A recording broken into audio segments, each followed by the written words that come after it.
የዓለም ጉዳይ ተነታሪያችንን የምንሰማበት ሰዓት ላይ እንገኛለን። መረጃዎቹን በዝርዝር ሊነግረን ባልደረባችን ልዑል ወልዴ እዚህ ስቱዲዮ አለ። እንዴት አደርክ ልዑል?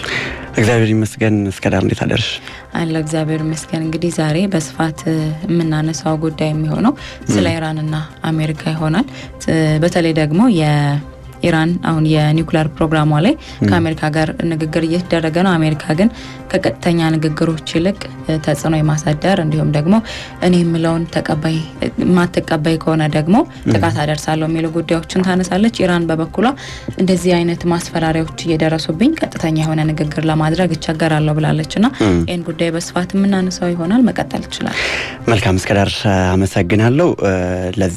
ለዛሬው የዓለም ጉዳይ ንግግራችን መግቢያ የሚሆን ለጦርነቱ በሙሉ ተዘጋጅተናል። አሜሪካና አጋሮቿን ለመፋለም በጭራሽ አንፈራም፣ እነርሱን ከመፋለም አንድ ስንዝር እንኳን አናፈገፍግም ሲሉ የኢራን እስላማዊ ዘብ ጦር IRGC ወይንም ደግሞ ኢስላሚክ ሪቮሉሽን ጋርድ ኮርፕስ የሰጠውን መግለጫ ጋር አያይዘን ነው እንደ መግቢያነት የምናነሳው። እንግዲህ አንቺም ቀደም ሲል እንደጠቀሽው ኢራንና አሜሪካ የቃላት ጦርነት ውስጥ አሁን ላይ ገብተዋል። ይህ ደግሞ በቀጠናው ስጋትንም ፈጥረዋል። በአሜሪካና በኢራን መካከል እንግዲህ የቃላት መወራወር አዲስ ነገር ባይሆንም ከዚህ በፊትም እንደዚህ የቃል መወራወሮች ነበሩ። ነገር ግን ይህ ነገር ደግሞ ኢራን ዩራኒየም ከማምረት ወይ ደግሞ እስራኤል አሜሪካም ደግሞ የቃላት ውርወራን ከማድረግ ባለፈ ምንም አይነት ነገሮችን አልተመላከትንም። ይሁንና ግን ከሰሞኑ በአሜሪካና ኢራን መካከል ያለው ጦርነት ጉሰማ ተካሮ ሲቀጥል አሜሪካ የቦምብ ጣይ አውሮፕላኖቿን ከኢራን 3600 ኪሎ ሜትር በሚርቅ ዲያጎ ጋርሺያ የጦር ሰፈሯን ያጓጓዘች ትገኛለች። በተጨማሪም ደግሞ የጦር ጀቶች ተሸካሚ መርከቦችም ወደ ህንድ ውቅያኖስና ቀይ ባህር መጓጓዛቸውንም ቀጥለዋል። የአሜሪካ ፕሬዝዳንት ዶናልድ ትራምፕ አስተዳደር ከኢራን ይመነጫል የተባለው ግን በግልጽ ያልተቀመጠውን ስጋት ለመመከት በሚል ወደ መካከለኛው ምስራቅም የጦር መሳሪያቸውን በመላክ ላይ ይገኛሉ። እንዲሁም ደግሞ ኢራን ጦርነት ከፈለገች ያበቃላታልም ብለዋል። በትዊተር ገጻቸው ማስጠንቀቃቸው ኢራንና አሜሪካም ደግሞ አሁን ላሉበት የጦፈ ወይንም ደግሞ የከረረ ንግግር ውስጥ እንዲገቡ አድርጓቸዋል ሲል አልጀዚራ ያወጣው ዘገባ ያመላክታል። ኢራን በበኩሏ የጦር ኃይሏ በተጠንቀቅ እንዲቆሙ አዛለች። ሚሳኤሎቿንም መመከት በሚችሉበት ንቃተ ህሊና ሆነው የጠላትን አቅጣጫ እንዲመለከቱ እንዲያልሙ ተደርገውም ስለመሰየማቸውም ነው መረጃዎች እየወጡ የሚገኙት። የኢራን እስላማዊ ዘብ ሰራዊት IRGC የሚባለው አየር ኃይል ለየትኛውም ማጥቃትና መከላከል በተጠንቀቅ እንዲቆሙ ነው ስለማዘዛቸው በዚህ ሰዓት የተዘገበ የሚገኘው። የኢራን እስላማዊ ዘብ ሰራዊት ዋና አዛዥ የሆኑት በኢድ ዕለት አንድ ያስተላለፉት መልእክትም ነበረ። አሜሪካ ማለት በመስታወት ላይ ቆማ ድንጋይ እንደምትወረውር ሀገር ነች ወይ ደግሞ ሰው ነው። ልክ እነሱ እዛ ላይ ቆመው ወደኛ ጠጠሮችን ወይ ሲወረውሩ እኛ ደግሞ መልሰን መስታወቱን እንመታለን፣ እናራግፈዋለን የሚል አይነት መልእክት ያለው ንግግርን አስተላልፈዋል። የኢራን ፕሬዝዳንት ሀገራቸው ከዩናይትድ ስቴትስ ጋር በሚደረጉ ውይይቶች በእኩልነት መርህ ላይ እንደሚሳተፉ አስታውቋል። ፕሬዝዳንት መስዑድ ፔዚሻን ኢራን ከአሜሪካ ጋር በሚደረጉ ማንኛውም ውይይቶች እንደሚሳተፉ ቢገልጹም የቀጥታ ውይይት እንደማያደርጉ ግን አክለዋል። ኢራን ከአሜሪካ ጋር ንግግር ለማድረግ ፍላጎት ብታሳይም በጫናና በማስፈራራት ውስጥ ቀጥተኛ ውይይት ማድረግ ግን አልፈልግም ስትል ተናግራለች። ፕሬዝዳንት ይህንን ያሉትም ሰሞኑን የአሜሪካው ፕሬዝዳንት እንደምናስታውሰው እስከዳር ዶናልድ ትራምፕ ኢራን የኒውክሌር ግንባታዋን በተመለከተ ከአሜሪካ ጋር ቀጥታዊ ውይይት እንድታደርግ ጥሪ ያቀረቡ ሲሆን የዲፕሎማሲው ጥረት ካልተሳካ ግን ኢራንን በቦምብ እንደሚደበድቡ ድምጥማጧን እንደሚያጠፉ መናገራቸውን የሚታወስ ነው። ይህንን ተከትሎ ነው ታዲያ ይህንን ንግግር የኢራኑ ፕሬዝዳንት መስዑድ ፔዚሽያን የተናገሩት። የኢራኑ ፕሬዝዳንት ለዚህም በሰጡት ምላሽ ታዲያ ምንድን ያሉት ድርድር ከተፈለገ ማስፈራራት ምንድን ያመጣው ማለታቸውንም ጽህፈት ቤታቸው አስታውቀዋል። የውጭ ጉዳይ ሚኒስትራቸው አባስ አርጋቺም ይህንኑ ተመሳሳይ ንግግርን ነው ያስፈለገው።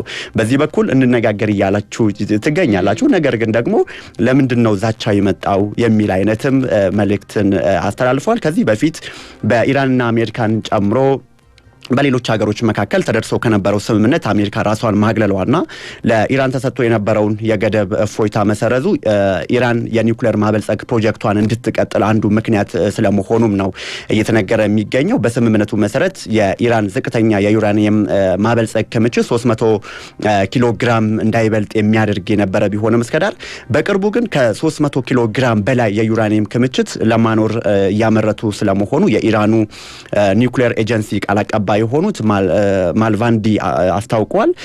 የኢራን ፋርስና ታንስኒም ዜና ኤጀንሲም ኢራን የዩራኒየም ክምችቷን በ4 እጥፍ ስለማሳደጓም የኢራን ኒውክሌር ኤጀንሲ ቃል አቀባዩ ጠቅሰውን ዘግቧል። ሚኒስትር ከማልቫንዲም እንደሚሉት የተባበሩት መንግስታት ድርጅት አቶሚክ ተቆጣጣሪ እንዲሁም ዓለም አቀፉ አቶሚክ ኢነርጂ ኤጀንሲ ኢራን ስለጀመረችው እንቅስቃሴ እንዲያደርጉ ከዚህ በፊት አስታውቀናል። አሁንም ደግሞ በዛው ልክ ነው እየቀጠልንበት ያለ ነው የሚል አይነት ንግግርንም ሰጥተዋል። እንደው ከሰሞኑም ደግሞ ለዘመናት ኢራን ስታጠራቀመው ስታመርተው የቆየችውን የአጭር የመካከለኛና የረጅም ተምዘግዛጊ የጦር መሳሪያዎችን አሜሪካና እስራኤልን እንዲሁም አጋሮቿ እንዲመለከቱት ለማድረግ ከምድር በታች አውጥታ እንደ ኤግዚቢሽን ስታስጎበኝ ነበረ። በተለያዩ ቪዲዮዎችም ላይ ዓለም አቀፍ መገናኛ ብዙሃንም ይዘውት ወጥቶ እኛም ስንመለከት ነበረ። እስከዳር በኢራን በአሜሪካ መካከል በእስራኤል መካከል ያለው እንግዲህ ውጥረት ከፍተኛ በሆነበት ወቅት ነው ኢራን የሚሳኤል ከተሞች ሚስጥርን ይፋ ያደረገችው። ሶስቱ ሀገራት በተለይም ደግሞ ኢራን ከምትደግፋቸው የሁቲ አማጽያን ጋር በተያያዘ ውጥረታቸው አይለዋል። የኢራን የኒውክሌር ግንባታ ድርድር እንዳለ ሆኖ እስራኤል በኢራን የሚደገፈውን በሊባኖስ የሚንቀሳቀሰውን ሄዝቦላ ላይ ለማዳከምም ጥቃት ሲዘነዘር ቆይታለች። ዶናልድ ትራምፕ ኢራን ላይ ጥቃት እንደሚሰነዝሩ ከመዛታቸውን ባሻገር ኢራን በኒውክሌር ግንባታ ዙሪያ ከአሜሪካ ጋር ስምምነት ላይ ካልደረሰች የእጅ አዙር ቀረጥ እንደሚጥሉም አስታውቋል። ይህ የእጅ አዙር ቀረጡ ሙሉ የነዳጅ ምርቷ ላይ ወደ ቻይና ላይ በተለይ በሚገቡና ወደ የትኛውም ሀገር ላይ በሚገቦች ላይ ከፍተኛ የሆነ ታሪፍን ጥለውባታል። ይሄ ብቻም አይደለም። በሸቀጣሸቀጦች ላይ በተለያዩ ልዩ በሆኑ ምርቶቹ ላይ በተለይ ከኢራን ወደ ሌሎች ሀገራት በሚገቡ ላይ ምንድነው ከፍተኛ የሆነ ቀረጥ ተጥለዋል። ኢራንና እስራኤልም አምናም ወታደራዊ ትንኮሳ ውስጥ መግባታቸውን የማይዘነጋ ጉዳይ ነው። ታዲያ አሁን ላይ ኢራን አዲስ የሚሳኤል ማቆያ ቦታዎችን በይፋ ማሳየቷ ልትወስድ የምትችለውን የአጸፋ እርምጃ የሚጠቁም ይመስላል ሲሉም ከፍተኛ የሆኑ የጦር ተንታኞች በቀጠናው ላይ ይህን ጉዳይ በትኩረት የሚከታተሉ አካላት እየገለጹ ይገኛሉ። ኢራን ሶስተኛ ዙር ጥቃት በእስራኤል ላይ እንደምትሰነዝርም አስጠንቅቃለችም ነው የተባለው። ሆኖም ግን ጥቃት እንዳታደርስ ህዝቡም ጫና እያደረሰ ይገኛል። የተለያዩ ሀገር መሪዎችም ኢራን ይህንን